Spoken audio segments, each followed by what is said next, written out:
Olá, um bom dia a todos e a todas. Eu sou Igor Sacramento, pesquisador em saúde pública pela Fiocruz. Estou com vocês mais uma vez para fazermos uma live sobre saúde. Vamos tratar hoje com o Dr. Paulo Criado sobre os desafios que a dermatologia tem enfrentado diante da pandemia de Covid-19. É um tema muito importante, especialmente pelas manifestações cutâneas na pele que a Covid-19 tem apresentado. Então a gente vai discutir, o Paulo tem alguns artigos já sobre o tema e a gente vai discutir isso. A nossa dinâmica é a mesma, né? Enquanto eu vou fazendo as perguntas para o Paulo, conversando com ele, né, vocês fiquem à vontade para fazer as suas perguntas também, os seus comentários, e a gente vai batendo esse papo aqui. O Paulo já entrou na nossa conversa. Bom dia, Cláudia. Bom dia a todo mundo que está aqui nos assistindo. Antes de eu convidar o Paulo para a nossa conversa, eu vou brevemente apresentá-lo. Ele é médico, especialista em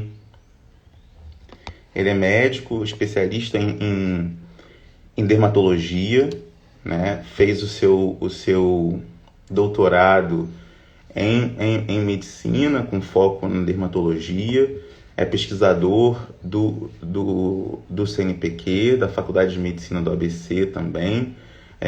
Então, essa conversa hoje é para entender um pouco dessas dinâmicas aí associadas à dermatologia. Eu vou convidar o Paulo para a nossa conversa.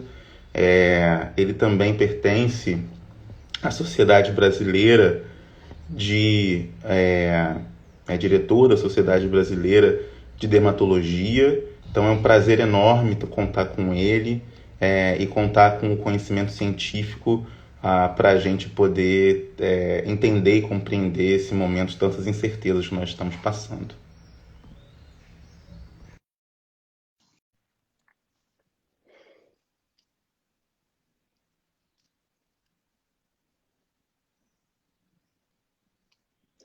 Olá, Paulo, tudo bem?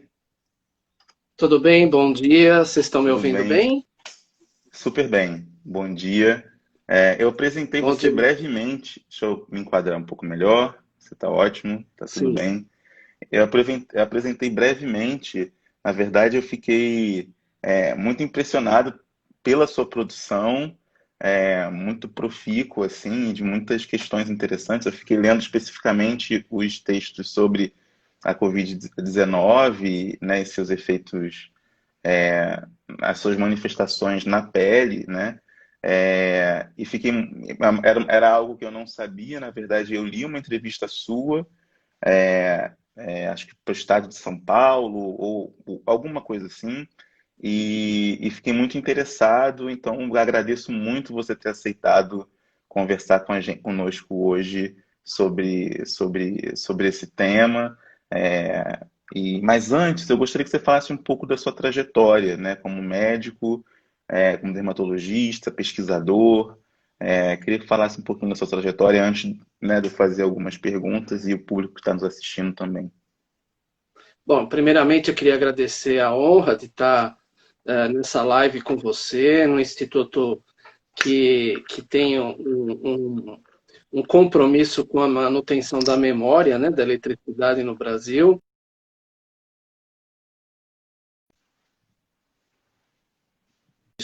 E na cultura do nosso país, que é manter a memória das coisas, né? Nós temos uma memória muito rica, apesar de termos um país jovem. E, infelizmente, essa memória ela é perdida em muitos setores da nossa comunidade, e eu acho que exemplos como esse Instituto da Memória Oficial da Eletricidade deveriam ser multiplicados para que a gente faça jus não só a honrar o passado, como aprender com o passado, os erros e a não errar novamente, né?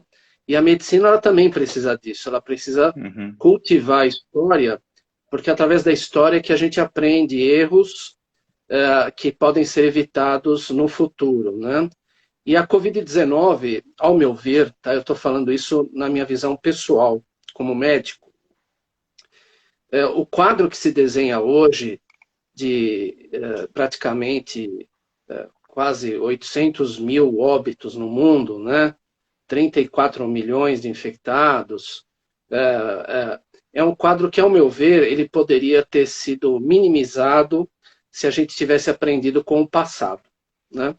O passado, já para você ter ideia, durante a gripe espanhola, que não era espanhola, né, era americana e foi Uhum. levada para a Europa durante a Primeira Guerra, ela já teve um médico em Milão, na Itália, naquela época, que percebeu que usando 3 folhas de papel sobre o nariz e a boca, diminuía-se o contágio pela doença, né? Então, naquela época nem se conhecia o que era um vírus, né? Sabia-se só que a transmissão da doença era provavelmente por via respiratória. Uhum. Agora, não sabia nem o que era. E veja bem que nós demoramos para aprender essa lição, porque os beta-coronavírus, do qual o SARS-CoV-2, que é esse vírus que causa a doença chamada Coronavirus Disease 2019, Covid-19, ele pertence à família dos beta-coronavírus. E apesar de eu ser um mero dermatologista, eu gosto muito de estudar medicina geral, né?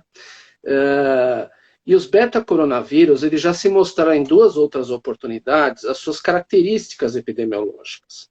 Então nós tivemos a primeira SARS em 2002, né? Depois tivemos a MERS em 2012 e 2013, e ambas eram vírus também da família beta-coronavírus, né? E que tinham as características de transmissão respiratória. Isso já era conhecido. Inclusive, haviam algumas autópsias de pacientes que faleceram nessa época, e se sabia que havia essa predileção por entrar nas células através da enzima conversora da angiotensina do tipo 2, a famosa ECA2, né? Ou ACE2, né? Inclusive até fenômenos de pequenas tromboses nos pulmões desses pacientes nessas epidemias prévias já tinham sido detectadas, mas que foram com um número muito menor de casos, né? E eu acho que, mediante a essas lições da história que estavam em artigos médicos publicados na base de periódicos, o PubMed, Medline, que é a biblioteca dos Estados Unidos de medicina, né?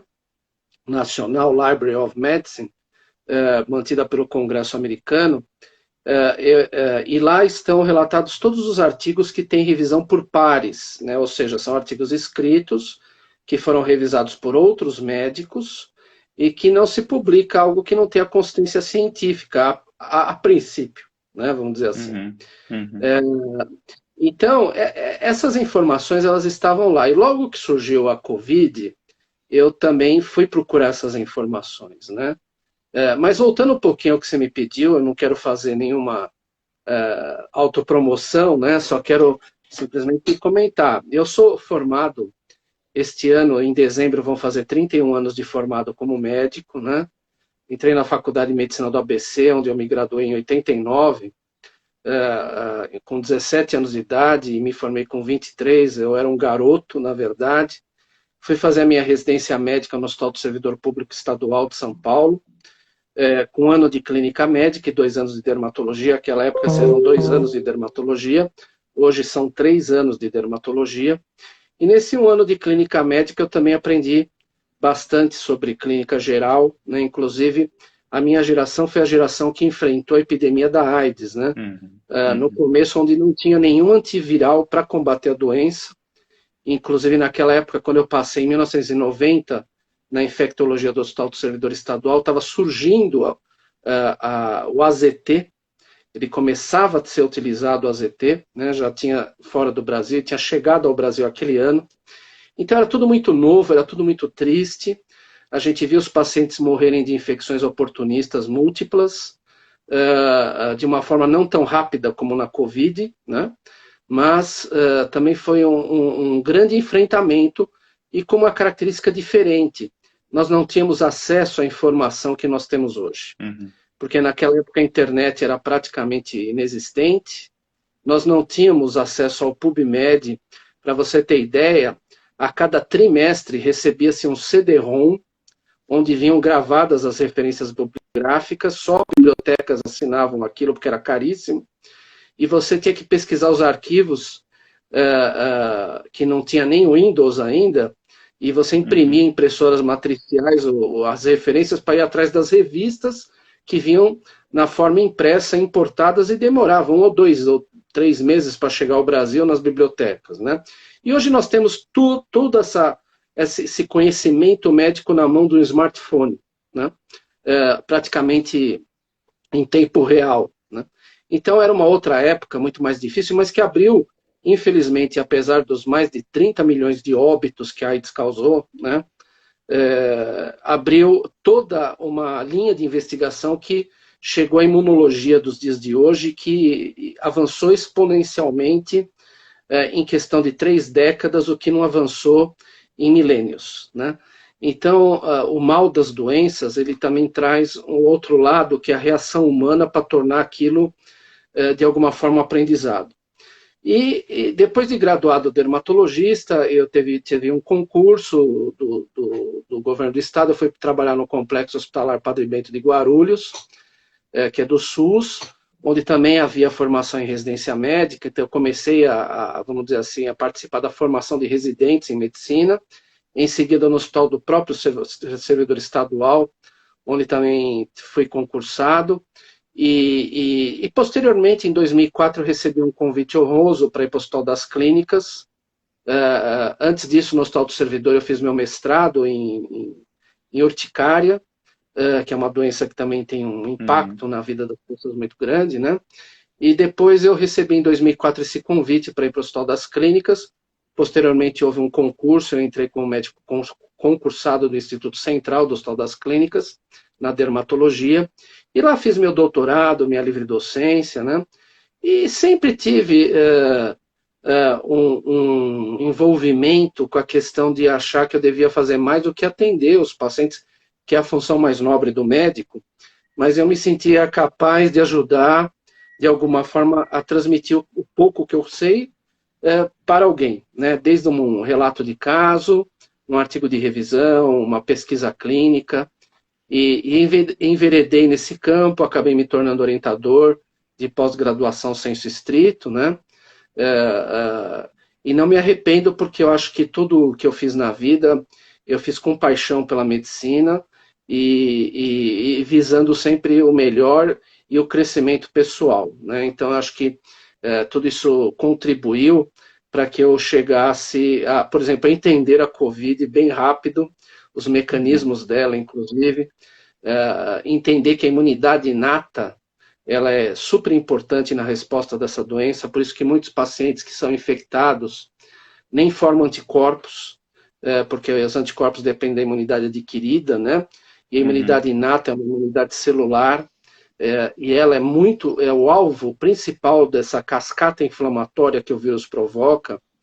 Então, vários aspectos contribuíram, inclusive essa questão da coagulação na doença, porque eu, durante muitos anos, fui responsável pelo ambulatório de doenças de inflamação dos vasos na dermatologia do Hospital das Clínicas, vasculites, né?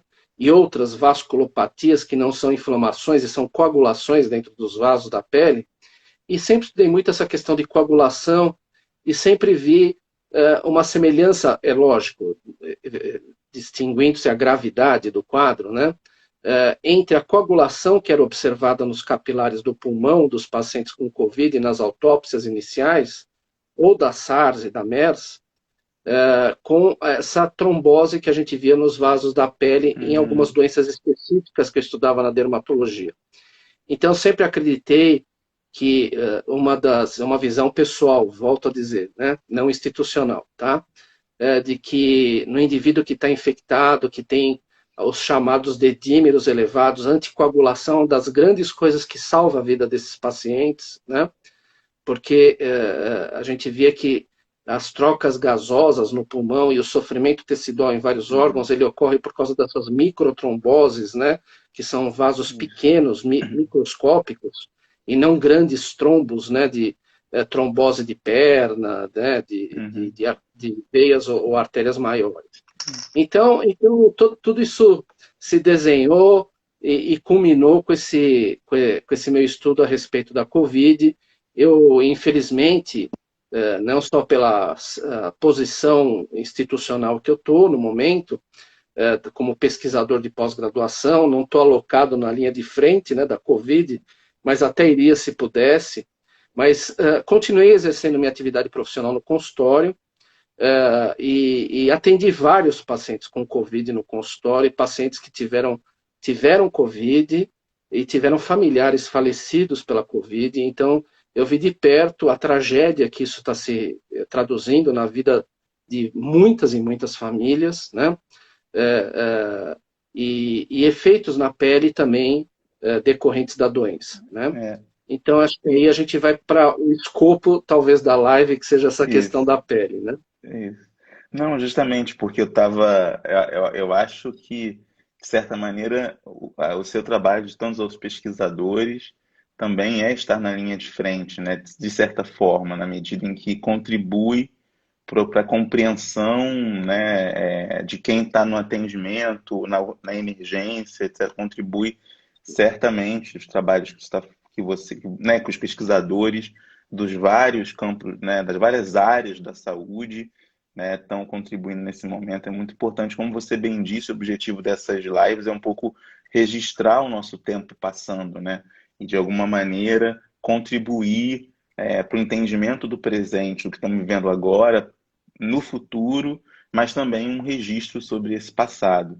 E pensando nisso, né, eu queria que você falasse um pouco quais são as principais manifestações cutâneas da Covid-19 e que foram identificadas até o momento, o que elas fazem com a pele, né? Para quem não teve a chance de ler seus artigos, já que você puder falar um pouco sobre isso. Sim. Olha, assim, vamos deixar bem claro dois fenômenos que ocorrem na Covid, que são fundamentais para tudo que acaba decorrendo da interação entre esse vírus e o organismo humano, né? Que é o fenômeno de inflamação e o fenômeno de coagulação. Tá? Então, a maioria dos óbitos da Covid ocorrem, infelizmente, em decorrência de uma resposta inflamatória e ou por coagulação exagerada que ocorre nesses indivíduos que chegaram ao êxito letal, ao óbito, né? Que são 0,5% dos indivíduos sintomáticos, felizmente, né? Mas ainda representam 0,5% de uma população como o Brasil, de 210 milhões de habitantes, uma tragédia, né? Então, tudo que vai ocorrer no organismo, quer seja no pulmão, no fígado, no intestino, nos rins, no sistema nervoso central, na pele, vai ser decorrente ou da ação exagerada da inflamação ou da ação exagerada da coagulação, né? Esses fenômenos na pele, eles são menos evidentes do que em outros órgãos. Então, assim, não temos ainda um consenso mundial de qual a frequência das manifestações na pele que a Covid causa. Por quê? Porque já existem vários trabalhos publicados em menor número, exponencialmente, do que os trabalhos sobre medicina geral, né? Mas se a gente for fazer uma compilação, excluindo as publicações em que se repetem casuísticas, né? A gente deva ter, no máximo, hoje, depois de praticamente 8 meses de doença, né, disseminada pelo mundo, nós devemos ter, no máximo, uns 2.000 casos de manifestações de pacientes com manifestações dermatológicas relatadas.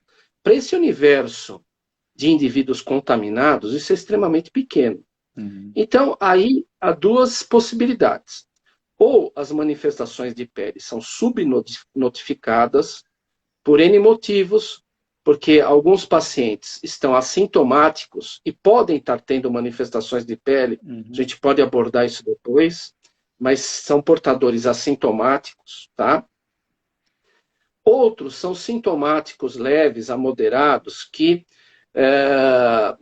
em vários países, obedeceram à recomendação de ficar em casa e não foram procurar o sistema de saúde, então não foi possível o diagnóstico dessas lesões, até mesmo porque certos detalhes ou nuances dermatológicas, eu vou ser bem sincero, sem desmerecer qualquer médico de outra área, às vezes só dermatologistas reconhecem e utilizam o jargão correto para a descrição dessas doenças ou dessas manifestações.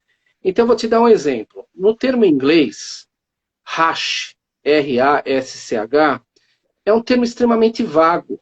Um rash pode ser desde uma erupção de bolinhas d'água até uma erupção de manchas vermelhas. E nós, na dermatologia, porque rash é empregado pela maioria da classe médica, vamos dizer assim, tá? Nós, dermatologistas, a gente evita usar o termo rash. Por quê? Porque nós procuramos especificar o tipo de lesão morfológica, né? Para que a gente entre em categorias de classificação para separar as entidades. Então, na dermatologia, nós temos o alfabeto dermatológico, que é como se fosse o alfabeto da língua, onde com as descrições do que a gente chama de lesões elementares, a gente constrói as palavras, que seria o diagnóstico morfológico, para chegar num diagnóstico sindrômico, que a gente chama, e depois tentar achar a causa, a etiologia daquilo, né? Então, isso precisa de todo um treinamento dermatológico que requer uma formação médica em residência, né, preferencialmente, de 2 a 3 anos, no mínimo, para você se habituar no dia a dia a atender e ver. E dermatologia é uma especialidade muito visual, porque você tem que ter uma memória fotográfica, você tem que aprender a reconhecer as diferenças do que é um eritema, que é uma vermelhidão na pele, do que é uma mancha, né, de outra causa, você entendeu? Então, são vários detalhes que médicos clínicos gerais muitas vezes não... E colocam tudo no mesmo balaio, vamos dizer assim, o que dificulta o registro médico dessas ocorrências.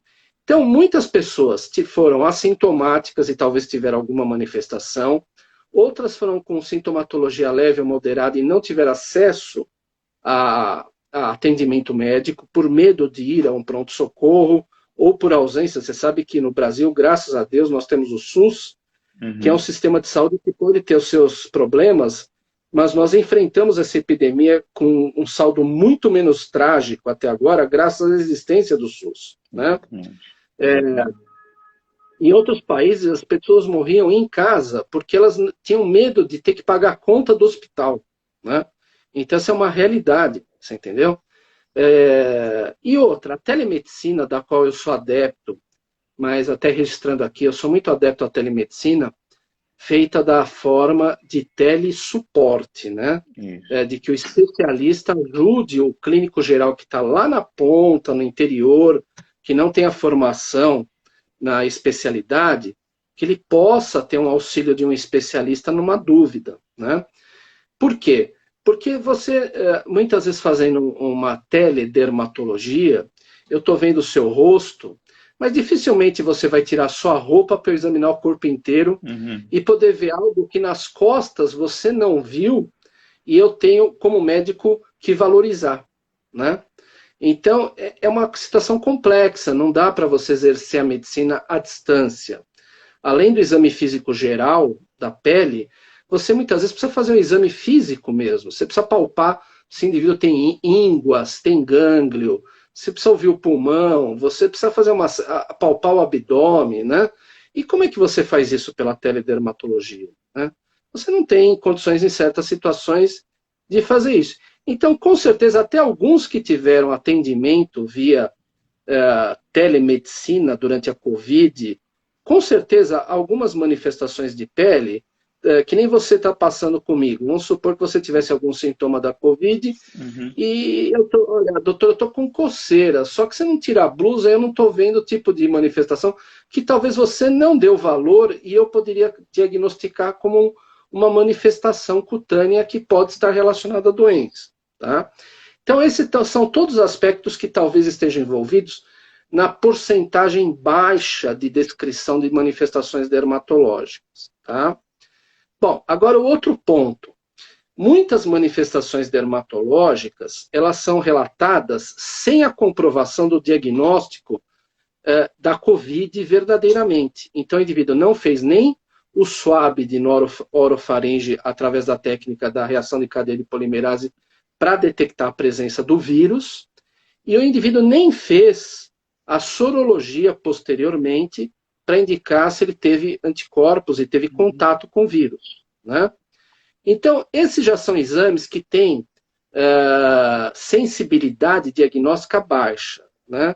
Então, por exemplo, você pegar aquele teste da gota do sangue, né, que você faz o teste rápido, ele tem uma sensibilidade em torno de 63%, ou seja, 37% dos casos podem ser falso negativos, tá? O swab de PCR na orofaringe, ele já tem uma sensibilidade muito maior, mas ele não chega a 100% também, tá? Então, e também ele só vai ser positivo, em geral, nos primeiros 7 dias de doença, que é quando você tem carga viral. Depois disso, ele vai caindo a positividade. Tem indivíduos que têm eliminação de vírus, inclusive pelo intestino, até 27 dias depois da infecção. Tá?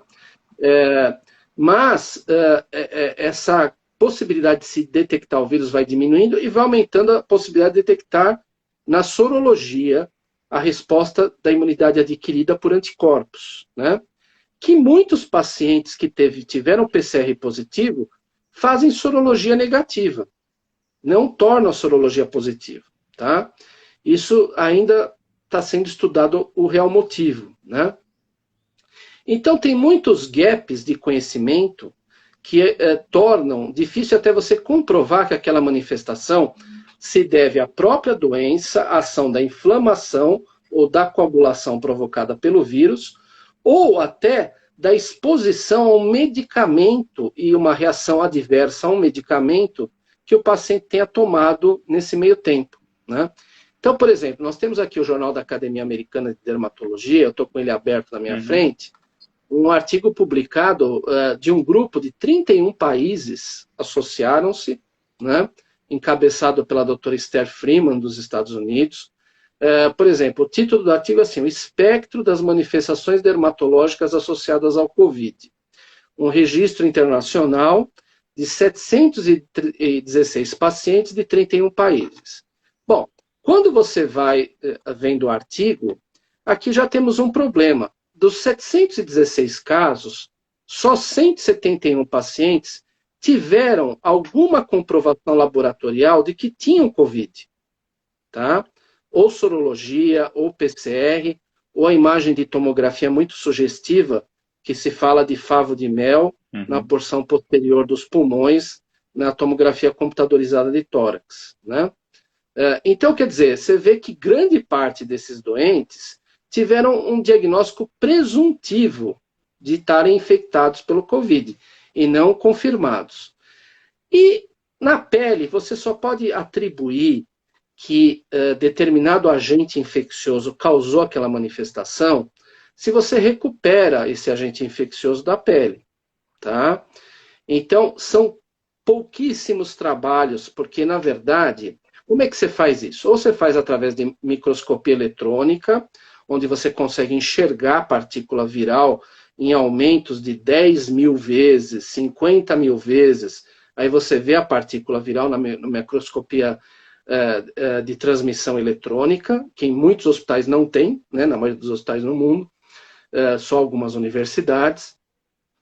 Ou você utiliza técnicas, por exemplo, que são mais simples, como a imunohistoquímica, onde você pega um anticorpo contra uma partícula do vírus que já existia desde o SARS-1, tá? Disponível comercialmente, inclusive, tá certo? E você vai lá na pele biopsiada, você vai fazer uma reação para ver se aquele anticorpo se liga em alguma porção do vírus que esteja lá, né? Então, nós temos alguns artigos publicados no exterior demonstrando biópsias de pele com presença de partículas, principalmente o S, que é do spike, né, a partícula onde o vírus se liga nas células humanas, anticorpo contra o spike, contra a porção S do vírus, mostrando na imunistoquímica a presença dele na pele, tá? Nos vasos de sangue da pele, em células da derme, né? Então, mostrando que o vírus chegou lá, provavelmente, quase 100% de certeza, através da via sanguínea, né? Houve uma viremia, né? Uma circulação de sangue a partir do pulmão, tá? De vírus, e chegou lá. Então, isso daí, se a gente for ver na literatura, nós não devemos ter mais que 12 casos publicados, né? Então, mostrando que o vírus está na pele e provavelmente contribuiu para aquelas alterações patológicas que são vistas. Então, muito falta ser feito ainda, né? As biópsias não foram feitas na maioria dos pacientes com doença de pele, então acho que ainda nós vamos caminhar muito para isso no futuro. Muitas biópsias que estão guardadas até por questões legais, elas têm que ser guardadas, toda biópsia de pele, 5 anos, né, no laboratório que foi processado, por questões legais. Então, com aprovações de comitês de ética, a gente pode recuperar essas biópsias que foram feitas em pacientes com manifestações de pele atribuídas à Covid, e depois, tendo esses anticorpos disponíveis, a gente fazer um estudo da presença do vírus ou não, né? Então, não está perdido esse material ainda, mas depende de um projeto, aprovação de comitê de ética, verba para ter material para comprar esses anticorpos, para fazer as reações, né? Então, isso tudo ainda, acho que nos próximos 2 ou 3 anos vai surgir muita novidade, né? Mas, no momento, nós temos descritas manifestações que são englobadas, existem mais de 20 manifestações descritas, mas as principais seriam o que a gente chama de exantema, tá? É o mais comum que parece. O exantema é uma vermelhidão generalizada, tá certo? E que lembra muito, na maioria das vezes, o exantema da rubéola. Então, é o que a gente chama de exantema morbiliforme, tá certo? E o exantema, não necessariamente o vírus tem que estar na pele. Ele pode ser pela reação inflamatória provocada pelo vírus, de forma sistêmica no organismo, e esses mediadores inflamatórios terem chegado na pele e causar o exantema, tá? Mas não vai ser surpreendente se no futuro a gente fizer essas reações de imunistoquímica e conseguir ver que tinha vírus mesmo lá na pele, tá? Então, esse é o padrão mais comum. Depois desse padrão, o padrão que a gente observa são lesões que lembram urticária, tá? São erupções de edema avermelhado ou esbranquiçado, que surge um empolamento na pele. A maioria dos pacientes falam que a coceira ela é de moderada a intensa, com alguns doentes falando que era leve, tá certo?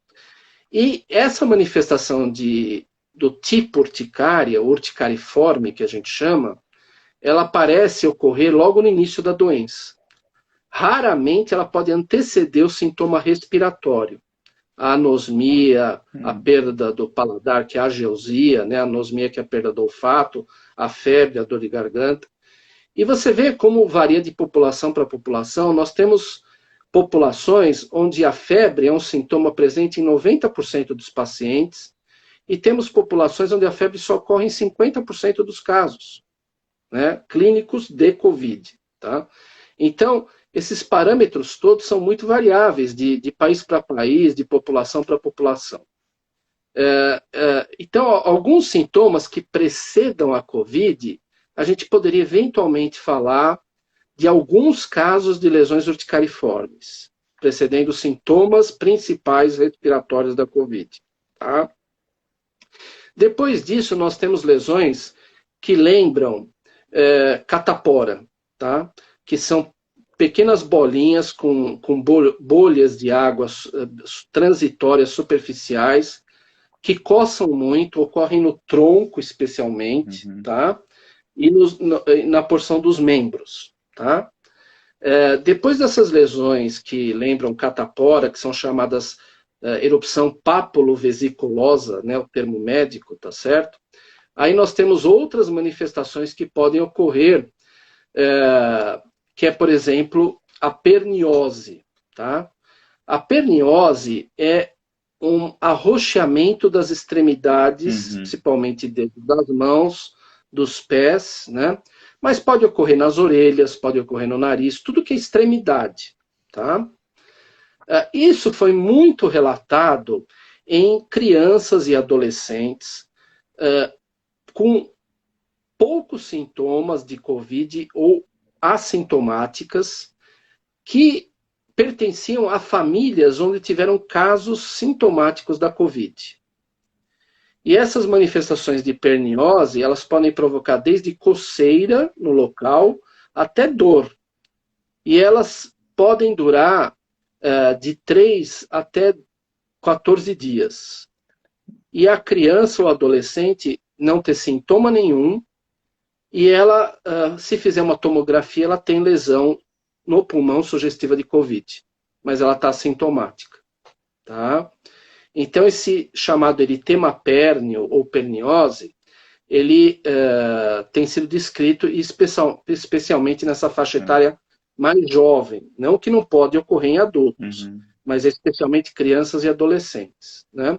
Doutor, tem alguma, depois, desculpa te interromper, se tem Não, imagina, pode falar. se tem alguma explicação para no momento, para essa manifestação maior em crianças e jovens, que eu vi até que a Sociedade Brasileira de Pediatria divulgou um comunicado, né, uma nota técnica, assim, né, para dizer o termo mais específico, falando sobre as manifestações cutâneas em crianças e destacando isso que tem ficado popularmente conhecido como dedo de Covid, né, entre muitas aspas, né, por conta dessas extremidades. O que eu precisava assim, salientar, antes de tudo isso que eu falei não é uma manifestação que a gente desconheceu agora na Covid, tá? São todas formas de manifestações na pele já conhecidas em várias outras doenças e que começaram a ser vistas também na Covid. Então não existe uma lesão específica da Covid. Então, para fazer um paralelo, né? Por exemplo, em relação à AIDS, quando começou a surgir a AIDS, e apareceu o sarcoma de Kaposi, né? O sarcoma de Kaposi já existia, a forma endêmica, que era de pacientes idosos, conhecidas na Europa, e também depois se conheceu uma forma mais agressiva em pacientes de origem africana, tá? Que não era do contexto da epidemia da AIDS. Mas quando ele começou a aparecer em jovens com AIDS, ele se tornou quase que um marcador de pele para a doença. Tá? Isso nós não temos na Covid, que fique bem claro. Tá? Não tem algo similar que você fala, esta lesão que você está tendo na pele é característica de Covid. Isso não existe. Tá? Quase produz um estigma, como na AIDS, né? Na AIDS era quase um estigma, né? Assim, que está marcado pela doença. Como depois passou no caso da própria AIDS, os indivíduos que começaram a fazer uso da terapêutica antiviral, né? Efetiva, a TARV e tal, a lipodistrofia, aqui a perda da gordura, né? Que isso começou a se chamar atenção, até começou a se fazer preenchimento para tirar o estigma social desses pacientes. Nós não temos nada disso na Covid, que fale, olha, essa manifestação da pele é característica. Tá? Porque, como eu te falei, o exantema pode ocorrer na chikungunya, na dengue, na zika, no sarampo, na rubéola, tá certo? Erupção papulovesiculosa pode ocorrer na catapora, no herpes zoster, tá? Que é o cobreiro.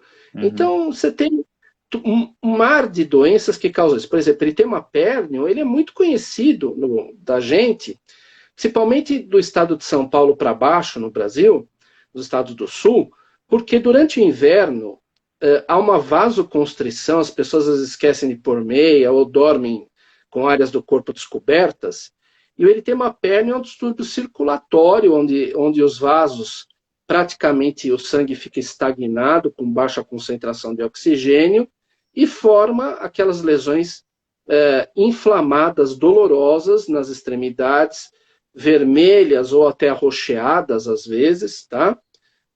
E isso já é conhecido de longa data, como também pode aparecer em doenças autoimunes, não só exposição ao frio, né? Então, esse dedos de Covid, na verdade, é um termo inadequado, porque não é específico da Covid, tá certo?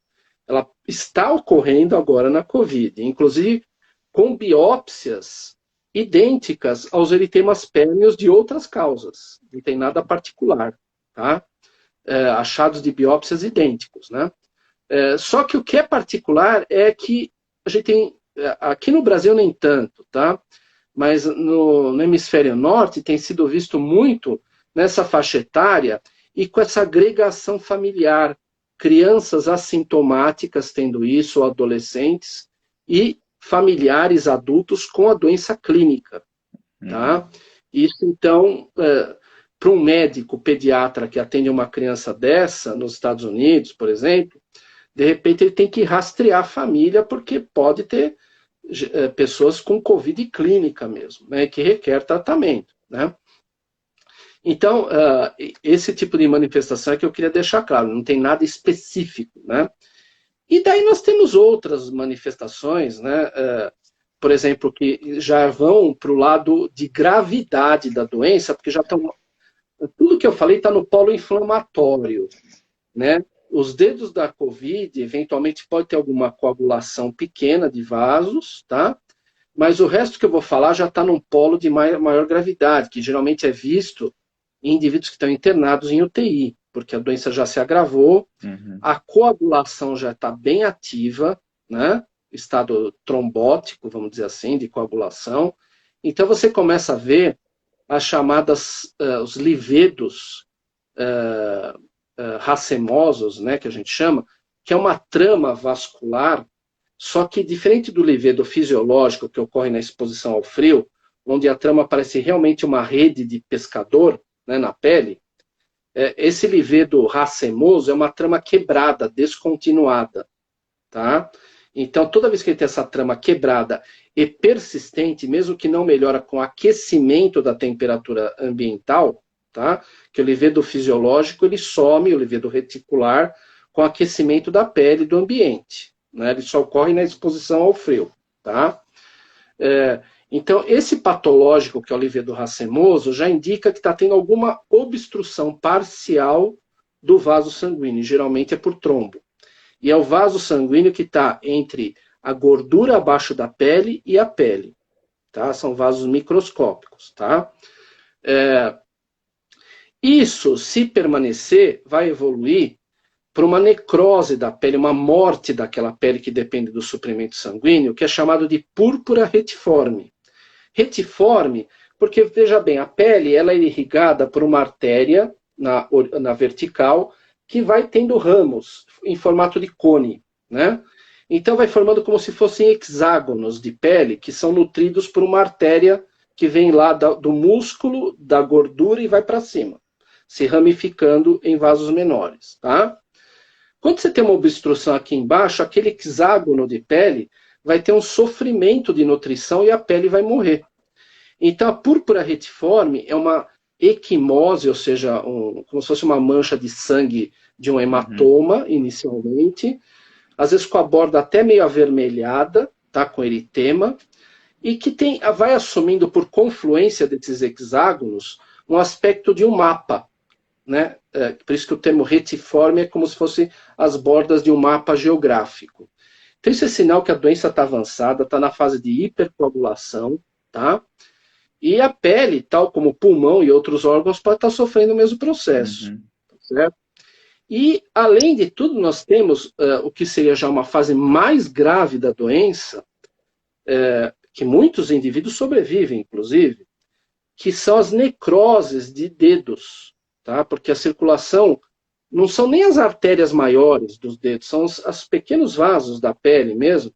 Eles sofrem trombose, isso não foi revertido em tempo propício, né? Então, vai haver necrose da ponta dos dedos e, às vezes, que parte até para amputações de dedos, tá? Então, isso é uma fase mais crítica e mais grave do polo de manifestações dermatológicas relacionadas à Covid. Mas, veja bem, isso a gente vê em outras doenças onde você tem distúrbio de trombose nas extremidades. Então, quadros de sepse bacteriana por outras bactérias, né? A gente vê em casos de meningococcemia, que é a doença pelo meningococo, uma criança ou um adulto que desenvolve meningite e dissemina para o sangue, a bactéria pode causar isso, né? Nós temos doenças reumatológicas, como a síndrome antifosfolípide, que pode também causar esse tipo de quadro, tá certo? Então, mais uma vez, não é específico da Covid, mas é visto nos casos de maior gravidade, tá? E a frequência é menor, felizmente, porque os casos de maior gravidade também têm uma frequência menor, tá certo? Então, nós temos uma pergunta aqui do doutor Walter Loureiro, que ele faz uma pergunta aqui sobre os primeiros estudos de prevalência mostram uma taxa de 0,02%. Agora, com mais tempo de pandemia, você acha que as manifestações cutâneas são mais ou menos frequentes? Bom, eu acho que elas são pouco frequentes em relação às manifestações gerais da Covid, mas elas existem, tá? Isso aqui é uma observação muito pessoal, eu queria deixar registrado, não quero fazer nenhum tipo de alarde, tá certo? Mas a gente tem visto pacientes, como eu falei, totalmente assintomáticos, por exemplo, com quadros que começaram de uma hora para outra com a urticária, por exemplo, uma urticária, tá? E quando você pede a sorologia, vem positiva a sorologia de coronavírus, tá? Agora, tem relação uma coisa com a outra? Nós não podemos afirmar, né? Mas, coincidentemente, num período de pandemia, a pessoa começou a ter uma doença dermatológica e não tinha sintoma nenhum da Covid, mas estava com a sorologia positiva, né?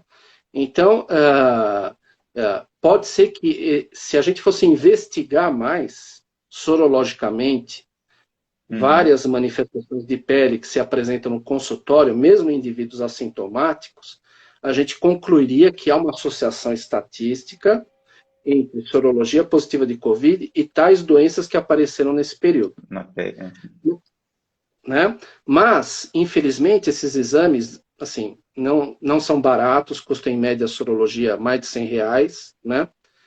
Muitos convênios ainda não estão cobrindo. E, além de tudo, nós temos uma grande parcela da população que nem convênio tem, né? Então, é complexo, né? Mas talvez por todos esses fatores a gente esteja perdendo o registro de uma maior frequência de manifestações dermatológicas da doença por não ter sorologia feita em todos os pacientes que vêm ao consultório ou aos postos de saúde, né, do SUS, que tem uma manifestação de pele e tal. E a gente poderia ter um registro de uma frequência maior. Mas, pelo que indica atualmente, né, eu acho que em torno de 2% dos indivíduos sintomáticos irão ter alguma manifestação dermatológica. Tá? Tinha um trabalho original, que foi a primeira publicação que surgiu sobre manifestações de pele na Itália, no norte da Itália, né, na Lombardia, mas era uma série de 22 pacientes com Covid, e o autor falava em 18% de manifestações dermatológicas, né? Mas você vê uma série pequena de pacientes, quando você vai alastrando o N desses registros, isso vai se diluindo, né? Como eu te falei, esse trabalho publicado no Journal American Academy of Dermatology, que é uma das principais revistas de dermatologia do mundo, né, da Academia Americana de Dermatologia. Essa autora Freeman, que encabeça esse estudo, esse relato de 31 países, né, você vê que de 700 casos que tiveram confirmação de alguma forma do diagnóstico viral, né, ou da exposição ao vírus, ou da presença do vírus, foram 171 de 715. Né? Então, tudo isso dificulta você estabelecer a casualidade entre uma manifestação ou a causalidade entre a manifestação e o aparecimento. Né? Se aquilo é causal ou casual. Visual, né? Exatamente. Então, por isso a gente não pode fazer alarde. Nas crianças, isso que eu acho que tem que ser bem dito, é extremamente raro, mas mesmo crianças assintomáticas, que podem ter tido ou não o chamado eritema pérneo, erroneamente taxado como dedos de Covid, né? Porque você imagina agora no sul, com esse frio que está fazendo, se alguém tiver um eritema pérneo, né, já vai logo ficar desesperado achando que está com Covid. Não é isso. Pode ser pelo próprio frio, né? Então, a gente não pode estigmatizar as coisas assim. Exatamente. Mas as crianças que tiveram ou não dedos de Covid, ou eritema pérneo, melhor, elas podem, depois de 14 até 30 dias de terem adquirido o vírus, mesmo oligossintomáticas, desenvolverem um quadro mais grave, que hoje é chamado de síndrome inflamatória multissistêmica, associado à Covid-19, né? Que é uma doença que é muito similar, por alterações inflamatórias exageradas do sistema imune, com a chamada doença de Kawasaki, né? Que é uma doença chamada doença do linfonodo mucocutâneo infantil, né? O Kawasaki é o autor japonês que descreveu isso no início do século XX, e é uma doença que dá uma língua que fica com o aspecto de parecendo uma framboesa, porque as papilas da língua ficam bem avermelhadas e saltadas, né? E dá um exantema na pele também, e que depois, na fase que a febre vai baixando, a pele das mãos, além de inchar as mãos e os pés, a pele descama como se fossem lamelas de pele que descamam, sabe? E a principal complicação da Kawasaki é um surgimento do enfraquecimento da parede das artérias coronárias do coração, surgindo aneurismas nas coronárias, né? E isso tem ocorrido em alguns casos raros, volto a dizer, raros, de crianças ou adolescentes que tiveram infecções oligossintomáticas ou até pouco sintomáticas da Covid-19, tá? Aqui no Brasil já se tem registro disso, os primeiros registros foram na Europa, depois nos Estados Unidos, né? Mas felizmente parecem quadros mais raros e que têm respondido a tratamentos com a gama-globulina intravenosa, que é uma droga de altíssimo custo, mas que existe já, que modula essa reação inflamatória exagerada, né? Mas os pediatras eles estão atentos a isso, porque a sociedade tem alertado, né? Para uma criança que começa a desenvolver febre e várias alterações que podem, desde diarreia, fraqueza exagerada, depois com os exames complementares se vê essas alterações cardíacas também, né? E fazer o tratamento adequado, né? Mas também é uma manifestação rara. E, por incrível que pareça, outros tipos de coronavírus já no passado foram detectados estarem associados a Kawasaki, tá? Mas não era ainda o SARS-CoV-2, eram outros coronavírus que nem eram da família beta, tá? E outros vírus também, o Kawasaki, não só os coronavírus, né? Então, você vê que o organismo humano, ele tem formas mais ou menos limitadas de responder a quadros infecciosos. Então, como eu te falei, uma necrose de dedos de mão e pé, né? Você pode ter desde uma meningite até uma Covid. Sim. Uma meningite por meningococo até uma Covid. Uma doença autoimune, como a síndrome antifosfolípide, ou a Covid, né? as manifestações síndrome de Kawasaki parecidas, né? Você pode ter desde a doença de Kawasaki clássica até agora associada a talvez o gatilho no sistema inflamatório do organismo pelo SARS-CoV-2, o vírus da Covid. Tá? Então, isso que eu quero dizer. A gente biologicamente é capaz de responder de algumas formas. Uhum.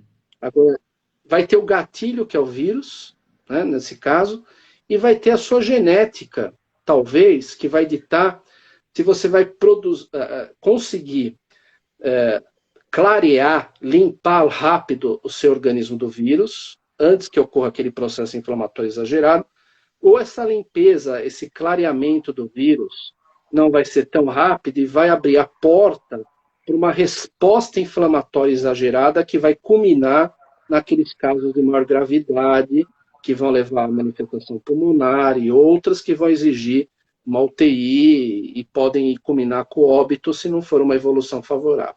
Né? Bem, doutor Paulo, eu gostaria de agradecer muito a sua participação.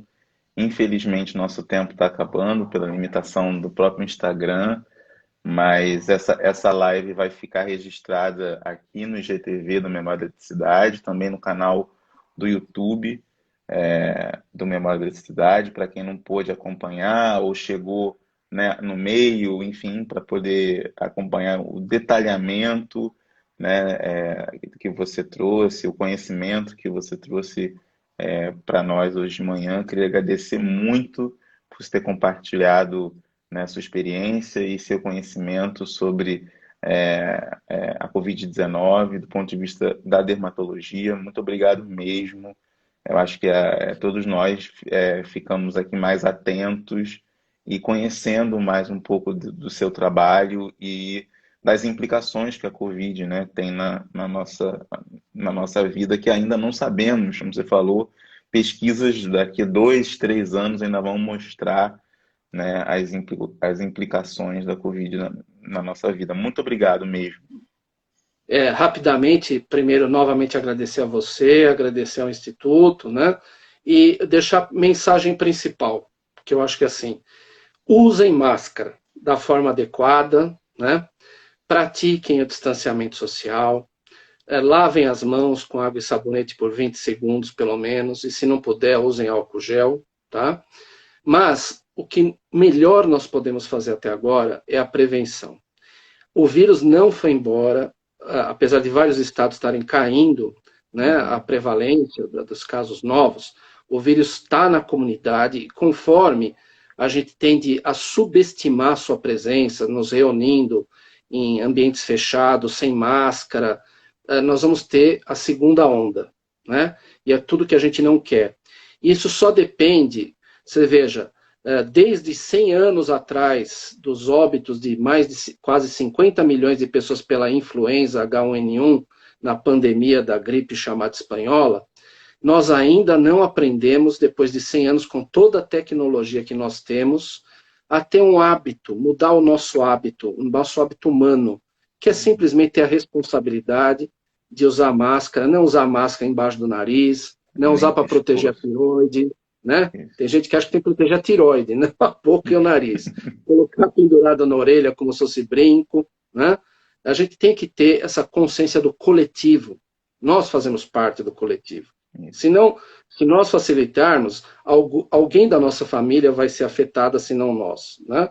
Então, fazer esses hábitos são os principais agora, até que a gente tenha, graças a Deus, as vacinas próximas, que vão conseguir imunizar as pessoas e dar uma quebra nessa corrente de transmissão epidemiológica. Muito obrigado, que vocês continuem exercendo esse papel fundamental, não só sobre a Covid, mas é que manter a memória da história permanente e presente para que a gente possa aprender com ela. Então, um grande abraço. Um grande abraço, doutor Paulo. Muito obrigado a você e a todos e a todas que estiveram conosco. Tchau, tchau. Muito obrigado. obrigado. Tchau, tchau. Até logo. Até logo.